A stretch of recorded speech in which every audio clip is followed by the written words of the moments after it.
Hello dear friends. UPSC में अभी recent time जो एग्ज़ामिनेशन हुआ, रिसेंट टाइम आई मीन 21 अगस्त को मेंस का एग्ज़ामिनेशन चल रहा है। यूपीएससी मेंस 2026 का, जिसमें एसए का पेपर पूछा गया। सो सेक्शन ए आप यहाँ देख सकते हैं, सेक्शन बी यहाँ देख सकते हैं, और बहुत अच्छे लेवल के एसए पूछे गए हैं, राइट। जैसे पहला अगर हम एसए की बात करें तो विरोधाभास जीवन की विडंबनाओं को दर्शाते हैं। मतलब कि जो विरोधाभास है वो जीवन की विडंबनाओं को दर्शाते हैं। तो ये ऐसे है। दूसरा पूछा गया था, एक कृतज्ञ मन अति सुंदर होता है।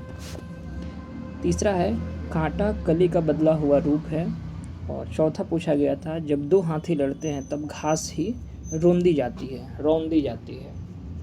तो यहाँ पे सेक्शन ए में जो ए से पूछा गया है, इनफैक्ट आप अगर लिखने के स्तर पर अगर आपने इससे पहले ए से लिखा होगा या फर्स्ट टाइम देख रहे हैं तो आपको थोड़ा सा कॉम्प्लेक्स तो लगेगा, थोड़ा नहीं आई मीन बहुत ज़्यादा कॉम्प्लेक्स लगेगा, लेकिन ये सारे ऐसे लिखने वाले हैं, राइट। सो आप इसको प्रयास करें लिखने का कि एक्चुअल में किस तरह का इसका फॉर्मेटिंग होगा। पहले 20 मिनट्स में आप फॉर्मेट बनाएं, देन आप इसको लिखने का प्रयास करें। क्या क्या कंपोनेंट्स हो सकते हैं वो you have to be decide. आप लिखने के स्तर पर अगर सक्षम है तो ज़रूर इसको लिखने का प्रयास करें। सेक्शन बी में आप देखेंगे यहाँ पर, तो पहला जो क्वेश्चन था, प्राकृतिक ही जीवन की प्रतीक है, जीवात्मा का प्रतीक है, तो ये पूछा गया था 5th। 6 में, एक अच्छे शिक्षित दिमाग में हमेशा उत्तर से अधिक प्रश्न होते हैं। यस, कठोर निर्णयों को टालना सबसे कम नैतिक मार्ग है। और लास्ट जो इससे पूछा गया था, उत्तम नेता वह है जो अपने अनुयायियों का अनुसरण करता है। तो आपको दोनों सेक्शन से यू नो डैट कि एक एक ऐसे लिखना होता है, जिसमें कि 125 मार्क्स के एक आपके ऐसे होते हैं। सो बहुत अच्छा ऐसे का पेपर आया है। सो आप इसको देखने का प्रयास करें और आपके अनुसार क्या इसमें इम्पॉर्टेंट या फिर आप कौन सा चूज करते हैं आप उसको लिखें। और जब तक आप लिखेंगे नहीं तब तक वो चीज़ें आएंगी नहीं।